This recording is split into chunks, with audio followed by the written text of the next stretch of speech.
I read 3 books this week, and I have to be honest, one of them reminded me of why I love reading and why I love reading fiction. So let me tell you about these 3 books, and I'm going to talk about them in the order that I read them. The first work I have to talk to you about is Nine Coaches Waiting by Mary Stewart. This was first published in 1958, and yes, I finally read it. I read the whole thing front to back, and yeah, it was a really interesting book. Somewhat different than what I expected, but then also like very familiar in feel.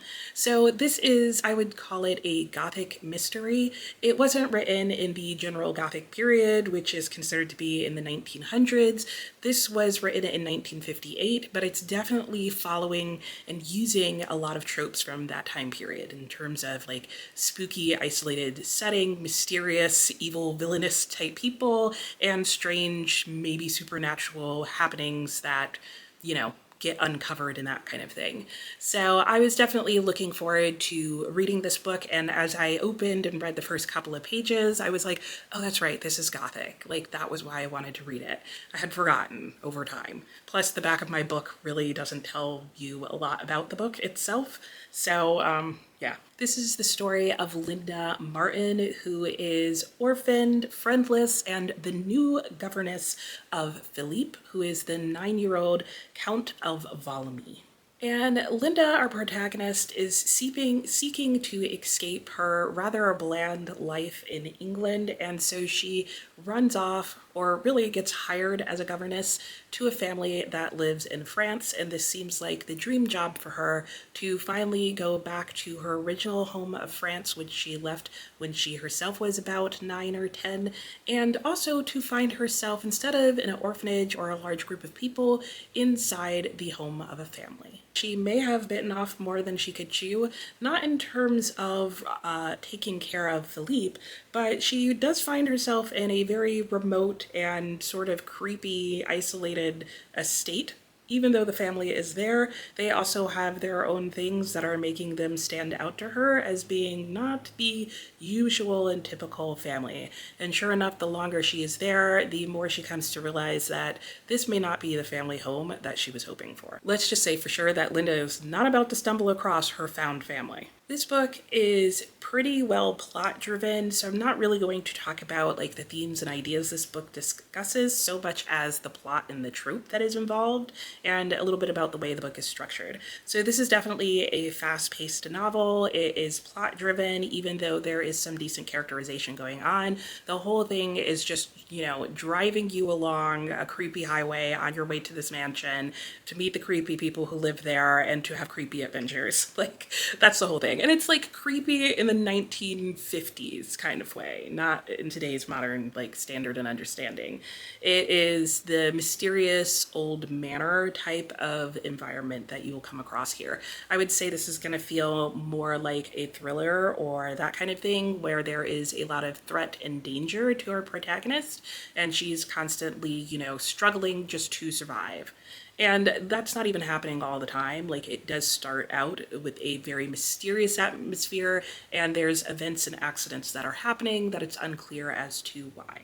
You will also find in this book that there is some romance, there is some hunky, heady men, there is maybe some sort of love triangle situation going on, but again, all of it is kept kind of mysterious, so you never really know, because this is also told in first person, so we definitely have limited knowledge, and there's always the potential of an unreliable narrator with a first person narrator. In fact, I think all first person narrators are unreliable, but that's just me.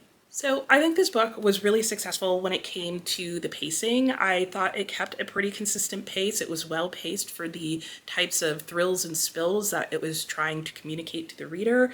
I think you had some good relationship dynamics between like the characters that were all friendly with one another.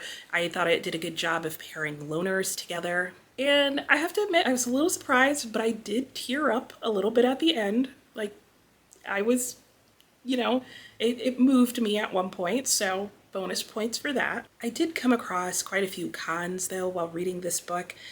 It definitely felt like it was written in 1950s. There is disability in here, but I would not say it's good disability representation. It's the 1950s and before version of disability where the disabled person is, of course, the villain, and their disability is really just one of their villainous traits, and it's actually used to characterize them as creepy. There is also a lot of weird references and connections to this person's disability, equaling a lack of manhood, and just a lot of weird talk about his masculinity and virility and how that does and doesn't exist in his current and past states. If I heard the word virile uncle one more time in this book, I honestly almost DNF'd it because of that. I was getting kind of over it, to say the least, and I really did not like the fact that his disability was basically a trope, and a villainous trope at that. So that is something to keep in mind, is that you're definitely going to have a very negative view and use of a disability in this book. There was also a fair... Okay. Sorry, what was I saying? I had to turn my phone off. I forgot to do that. Anyway, there was also a fair bit of purplish prose in here. That's what I was about to talk about. It was trying to be descriptive, I felt like, in the lines of Thomas Hardy or the opening of Rebecca by Daphne du Maurier. And at times it did do that, and it was describing that sort of gothic, atmospheric landscape, if you will. But a lot of times it just felt stretched and overdone and went on for too long, as I sometimes find Thomas Hardy and Daphne du Maurier do. And I personally did not like that. That, I think, should definitely be taken with a grain of salt, because I think that varies widely by users. Some people absolutely adore Thomas Hardy's descriptions of landscape and this and that and love the opening of Rebecca. I personally am not one of those people, and if you aren't either, keep that in mind. And I think one of the other things that I really didn't like in this book was I felt there was quite a bit of a privileged attitude sort of strewn throughout, where the whole idea and concept was just okay, we realize that we were all being villains, but let's forgive and forget everybody because we're wealthy, because the most horrific thing that could happen to any of us would be scandal, not loss of life. Outdated, like I said, and I'm being generous in saying that. So you might be wondering why I decided to finish this book, and I think it's just because I had heard so much about it and kept having people mention that they think I would like it and that I should read it, that I really wanted to read it to see why people enjoyed it. And I think it is because it has that thriller action to it, it has a gothic vibe, it does fit into that sort of sphere. And I think if you're able to overlook these things, if you like the prose, if you're able to somehow excuse the disability representation in here, or lack thereof, I would call it, and you don't feel like it's an issue of privilege and you like the resolution of the story despite that, then you might like this book. I feel like that's a lot of caveats, but that's just how I feel. I ended up giving the book 3.25, which is way lower than I was expecting. I was really hoping that book would be a solid 4 for me, and I've waited a while to find it and then read it, so it was definitely a bit of a letdown, which is weird to say because I still felt like I had a good reading week. Because at the end of the day, I could appreciate the part of the story that was a good gothic thriller. I just couldn't appreciate all those other things I mentioned. If you want to try a classic, would I say this is the classic to try? No. I usually talk at the very end, would I read this again? My answer would definitely be no. I'll probably unhaul it. I can't even see really wanting to give it to a lot of my friends. Not because it's so outrageously horrible, but there's, like I said, just better things that I could recommend. I also don't know that I will read any more by Mary Stewart. I know she's a fairly prolific author, but I also feel like a lot of these things were just throughout her work because that was just how she saw things. And so I don't feel like there was any reason to believe that she would change her use of any of these tropes in other bits of her writing. I feel like I would see the same things in other works of hers. I think that, in my opinion, books that read similarly but maybe avoid a lot, if not all of those problems, would be books like Rebecca, Jane Eyre, The Romance of the Forest by Anne Radcliffe, which is kind of one of the like OG like romance slash gothic thriller sensation novels. I think anything from the 19th century Gothic Romantic era would hit along the same lines. Will they have some of the same problems? Probably. I think The Long Fatal Love Chase by Louisa May Alcott is actually a much better replacement for this book. It is going to give you a lot of those thriller suspense vibes. It's going to be just as fast paced, if not faster. And it's also going to feel like eerie and creepy at times. I wouldn't call it a gothic novel, but I think it does a lot of the same things with a stronger, better female character while also bringing up a lot of social and class issues. Also, pretty much anything by Jane Austen will at least address some of the same issues and have a bit of some of the same romance, even though she's not necessarily going to hit the gothic vibes. For me, myself, what do I plan on reading next if I was going to read something similar to this? I am thinking about The Mysteries of Udolpho by Anne Radcliffe. I have read her Romance of the Forest and almost gave that book 5 stars, and I have heard from a lot of people that they like The Mysteries of Udolpho better. I also own Ivanhoe and Waverley that are also considered to be like fairly similar in feel and writing to some extent, in the same genre, if you will, and so I am looking forward to giving those a try. Moving on to my next book, I read The Empress of Salt and Fortune. And no, this is not a book. This is my Kindle. I have an e-reader, and I did read it on my Kindle because I got it out of the library. This is a book that I am reading for my local book club that I'm in, and it's a novella, and I heard too many mixed things about this book to feel comfortable buying it brand new without having read it first. Will I buy it now that I've read it? I don't know. We'll get to that. First, let me tell you what this story is about. I'll put the book up on the screen so you have like a little cover to look at. So this is book 1 in the Singing Hills cycle. It is a fantasy novella, as I said, and it's supposed to have some bits of feminist and political leanings in the story that is being told. At least that was my expectation going into the book. Other than that, my only expectations were that I may or may not like the book, but it's only about 90 pages, so what do I have to lose? This book is about cleric Chic, or Cheek? I'll put her name up on the screen.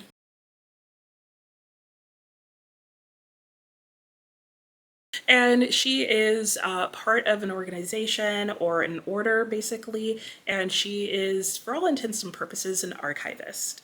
She is on her way to the capital in the area that she lives in, but she stops at the local palace to take a rest and a break, and while she's there, she encounters Rabbit, who is not a rabbit. She's actually just an old woman who is called Rabbit based on some characteristics of hers. And she discovers that Rabbit is full of stories about the past and things that involve the Empress, who just recently in the last year passed away. So, of course, as any good archivist, she's interested in hearing these stories. And so we go through the book. Each chapter we get told a variety of different things, and they're all kind of formatted the same. We first get a list of inventory that our main character is cataloging. We are then presented with a conversation that she is having with Rabbit, and then we get the story of the past Empress from Rabbit herself. And then usually at the end of this story, there is also another small conversation where basically Rabbit, questions whether or not the cleric understands the information that she is trying to explain to her. And you get the sense very early on that the story she is telling is saying much more than just a tale of what happened a few years ago. This book explores a lot of really interesting ideas, which I found very fascinating for such a short book. It talks about the importance and the role of stories in history and in memory keeping. It talks about the power of powerless women and the lessons in patience, planning, and listening. And I thought they were really good lessons that were shared and told really well in a very short period of time. Can you tell that I was impressed by how short this book was and how much I got out of it and how much was put into it. Okay, so I have in my notebook, which is what I'm reading from, that there were 4 things that really stood out to me in this book and that I thought were really well done. One, the repetition of the format. I mentioned how each chapter was kind of broken down into sort of the same pattern. I thought as you continued to read, the pattern became pretty clearly clarified.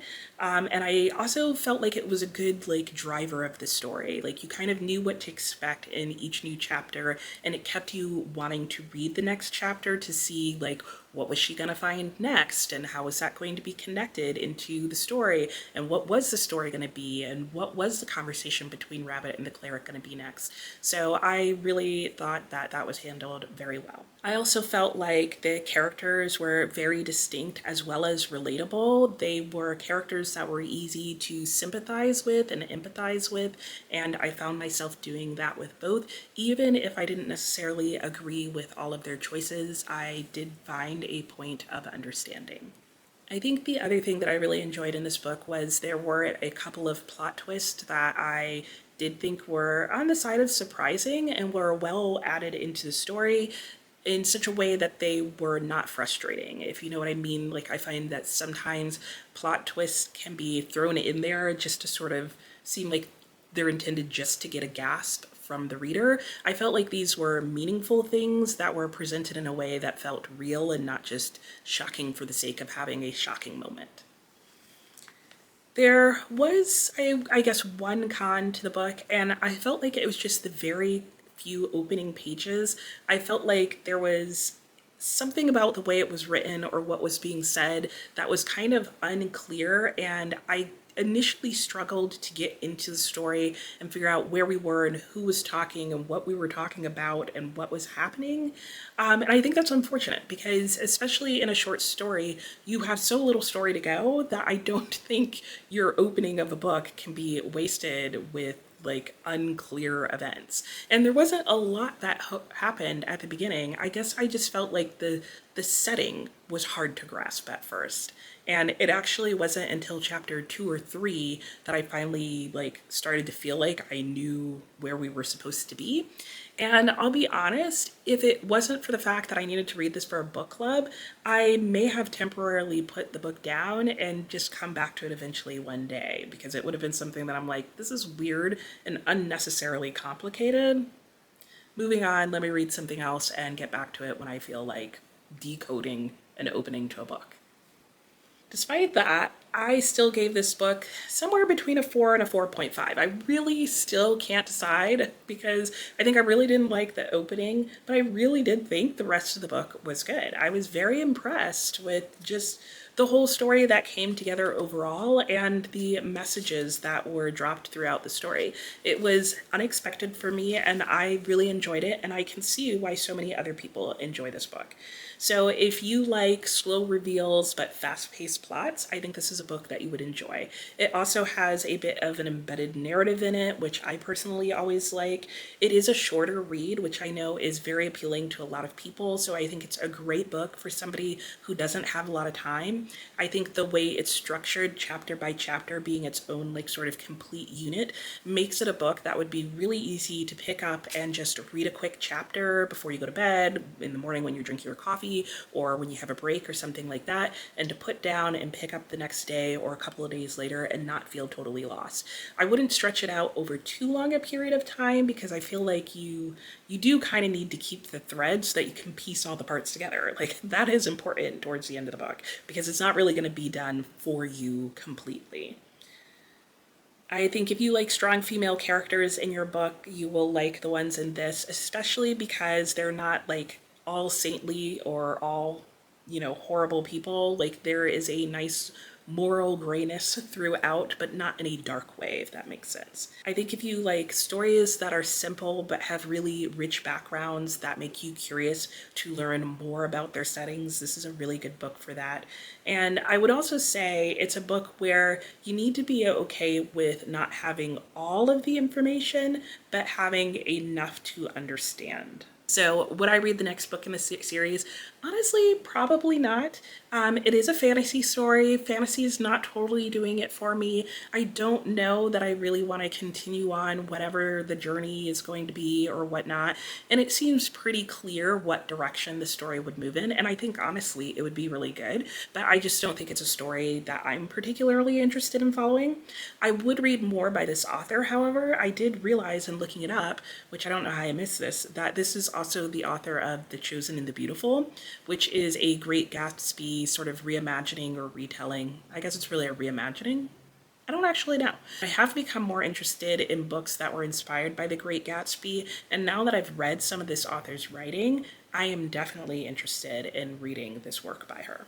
I think if you were looking for other books that read like this, because maybe you've already read this or you've maybe read one of the other books that I'm going to mention and want a better idea of what this book is like, I think read-alikes would include Snowflower and the Secret Fan, The Lion Women of Tehran, and She Who Became the Sun.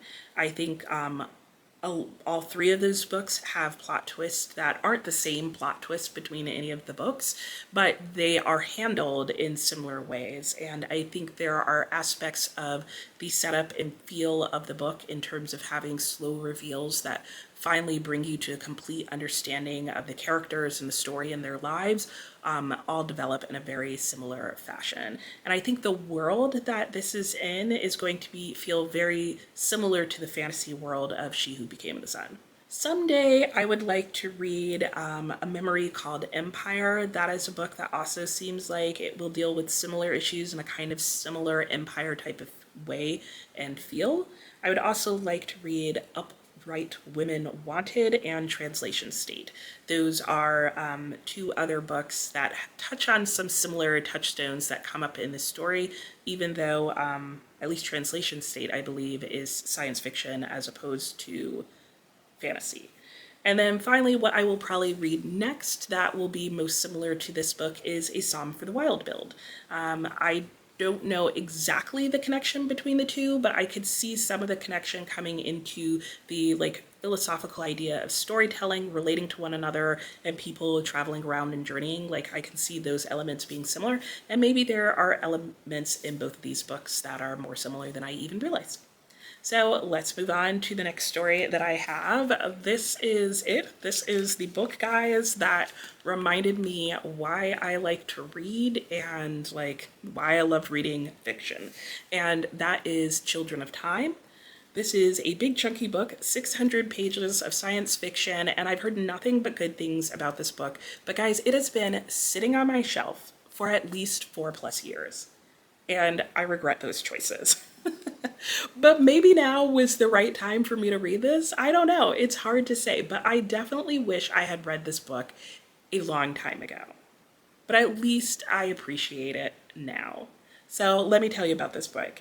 This was first published in 2015, and yeah, what do I want to say about this science fiction?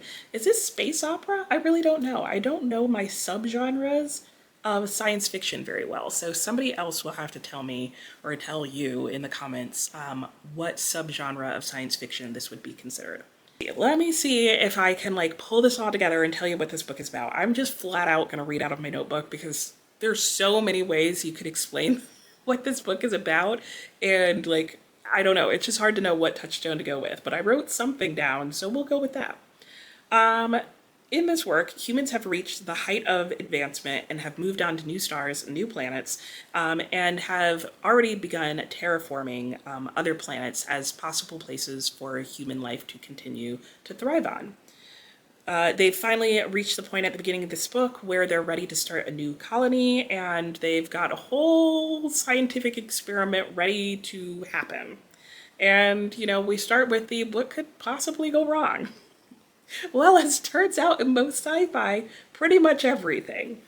This is 600 pages of fast-paced thrills and scientific spills about looking at who can cause human extinction first. That's basically what it's going to feel like for a very long time. Who's going to be the first one to make the humans go extinct? Your guess is as good as mine.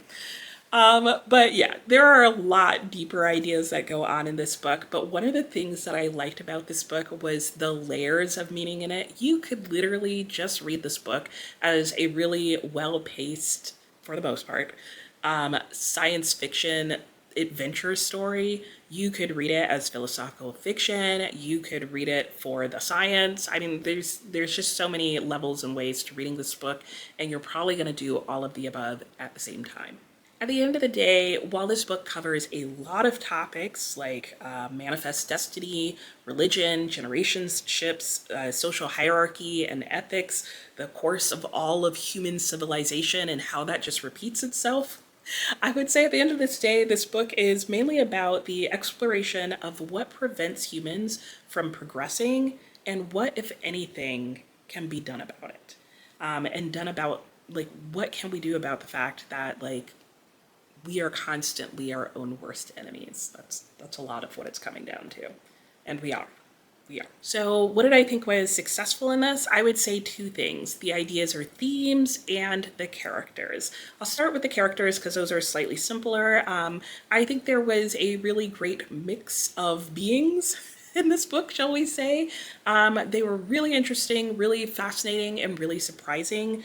I loved that there were multiple POVs in here. I think they each served a different point and all drove towards the message of the story. I liked that the points of view were different, but that there were also a lot of very strong parallels between what was going on in everybody's lives. And I thought there was a lot of room to feel empathetic and sympathetic towards the different characters despite the choices that they were making. The other thing that I really liked in this book were the different ideas that it covered, and ultimately I found the message of the entire book to be really well knit together and fascinating to ponder. There are a lot of universal ideas talked about in this book, but I think one of the things that is great about this book is that while there's a lot of things to think about, I don't feel like it ever felt like there was too much or too many. I feel like too often authors will throw like every idea they have into a book or that they're thinking about, but they'll all feel very disparate and like they're not necessarily related, and then I'll feel lost and like I'm searching for some connecting thread. That was my experience when I read A Long Way to a Small Angry Planet. That was not my experience with this book. I think everything that was brought up in here really did connect to a larger issue and to the overall plot of the book, and served each and every one of those like distinctly and well, but also still came together with a unified idea. I found this book to be deeply moving and really thoughtful, and despite all that, I think, or maybe because of all that, I think it did something that a lot of books struggle to do nowadays, which is it talked about some really deep ideas, but maintained an actual story and plot line and kept it moving along in a way that felt fun and exciting. Now, if there was any con to this book, and there are some, I would say that the vast majority of them revolve around the length of this book. It's 600 pages. That in and of itself isn't necessarily a problem. I like a good long book, but about 2/3 of the way through this book, it felt long. Now, I do feel like there are things that the author included and he went through this timeline for a purpose, but I feel like there must have been some point where he was staying at a plot point too long, because there was definitely a time where I started to feel like, are we there yet? Is it over yet? Can we reach the climax? Because I felt like we were spinning in circles. Like that I was stuck in a web that he wove and I couldn't find my way out. The other issue that I had with this book is that there's definitely a point where between the alternating chapters and the going back and forth between two different points of view, which I usually don't mind, in this case I did start to come to mind it. I think there was a point where the chapters became shorter, and so we were alternating back and forth more and more quickly, and it was almost being done just to create cliffhangers, and I started to get like literary motion sickness, where it was like, no, I just need to stay still for just a little bit longer, like I'm not ready. You know that feeling when you're going with multiple points of view? There was a bit of that in this as well. I liked the ideas, I really liked the theme, I thought the message was well put together. I don't personally agree with all of it. I found that our author, or at least the implied author, seems to have a very low view of humanity, and that yeah, and that he seems to feel like the resolution to our problems is difficult, if not impossible, which that part may be true, but I don't know that my view of humanity is quite as low as the implied author. So that was something that, while I wouldn't say was like bad writing, it was just a difference. And just, I didn't feel like I was convinced of his viewpoint of every aspect of humanity and the human condition. So I would recommend this book. Let me hold it back up for you. To anybody who likes plot-driven novels, surprisingly, because I also feel like this is a very strong work of philosophical fiction, and I don't find those two things always go together. If you like philosophy or philosophical ideas or thoughts or just thinking about thinking and that kind of thing, but you also want it in an actual story that is truly fiction and isn't sacrificing the one for the other, or isn't talking about philosophy by having people sit at a table and just have a discussion, read this book. If you like to ponder why are we like this and is it change possible, this is a great book for that. It's gonna get you to think about that whether you want to or not. I think it's very subtle in its like philosophical questioning of human nature and life. If you like crazy space adventures and you just want to have a good time in space and have crazy weird things happen, this book also works well for that. There are some great plot twists in here if you like a good plot twist. And if you like science fiction, but you don't want your hard science fiction to be so hard that you're just left feeling like you're staring at a page full of numbers, this is good. The science in here, I feel like, is very accessible. At least I found it very accessible, and I don't tend to think too long about math problems or anything like that in books. I just go, oh, okay, that's interesting. Glad to know that's the math or science being used. Okay, would I read it again? Maybe. I'm still not sure. My star rating on this is like fluctuating, anywhere between a 4.5 and 5 stars. I feel like it should be a 4.5 because for me personally, 5 stars means I would reread it. Not that it's a perfect book. I don't think there are perfect books. And I have to be honest, like I honestly just don't see myself rereading that book or continuing on in the series, more just because like that was super satisfying. I was satisfied with where that ended. I also see where it's going and I don't feel the need to continue on, even though I know, and you might want to know this, that the series does not like continue on with the same exact characters and people and places and things. And so you can space them out. So maybe one day I'll go on to book 2, but I'm doubting it because I know they're all really long, and so far I'm not convinced that he can do a really long book that I personally would enjoy. Will I read more by Adrian Tchaikovsky? Absolutely yes. I did like his writing. I thought it was good, and there were some beautiful moments of writing in this book. I think if I read other works by him, I would try The City of Last Chances, which is one of his fantasy novels, and it talks about revolution and uprisings, which is something that kind of subtly is like in the background of Children of Time, but you never, like, it never really happens and you never get to see it. And there was a part of me that was like, I want to see that happen. So knowing that he has a book where that happened, I want to see it. I would also try his Doors of Eden because portals. Who doesn't like a good portal? And then books that I felt like this one read alike. I feel like if you liked the aspect of this book that was looking at godlike creators, there's a lot of talk of like humans playing God and playing with creation and playing with the role of being creators. I think Frankenstein does that really well as well. If you like to ponder the idea of how humans can be their own worst enemy and how we are just, there's some inherent part of our nature that is just driven to have conflict with anything, including ourselves, I think Octavia E. Butler's Lilith's Brood series that begins with the book Dawn is a really good discussion and thought problem experiment exploring that idea in a very concise series. It's much shorter. I think all 3 books in that series are probably shorter or about the same length as Children of Time. I think if you liked the gender politics that come up in some of the relationships in Children of Time, I would recommend Agalia's Daughter. And if you liked the monomania that was happening with virtually every character in this book, read Moby Dick. Like, You can't get more monomaniacal than that.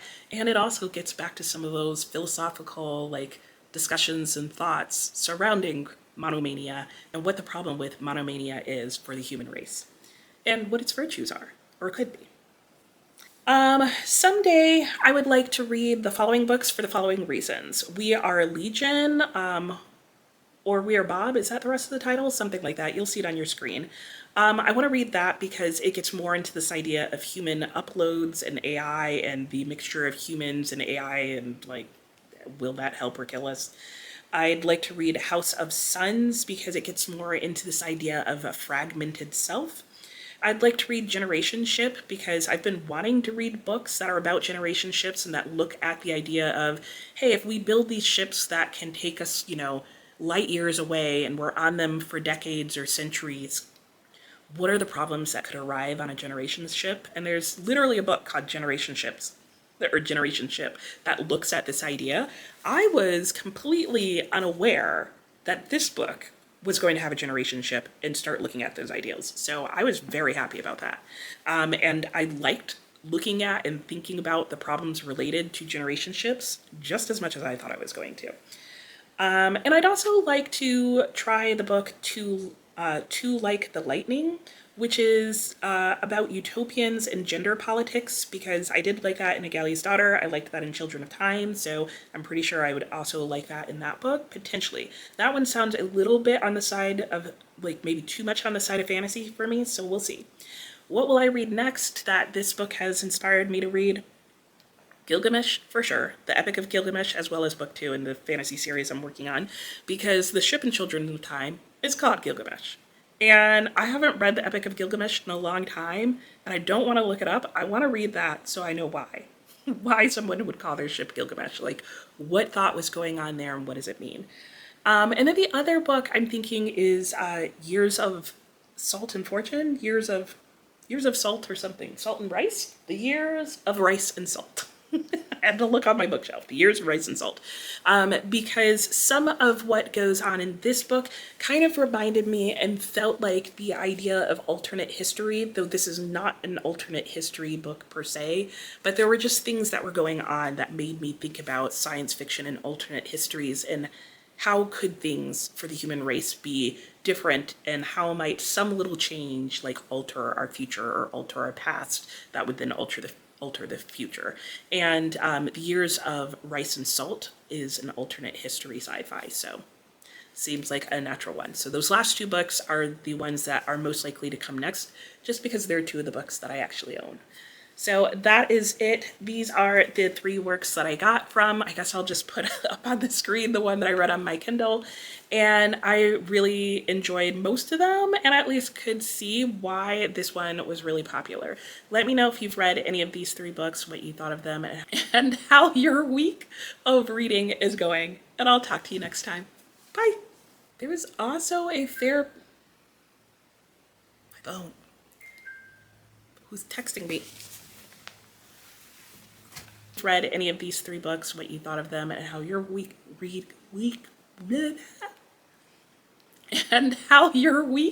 of reading is going.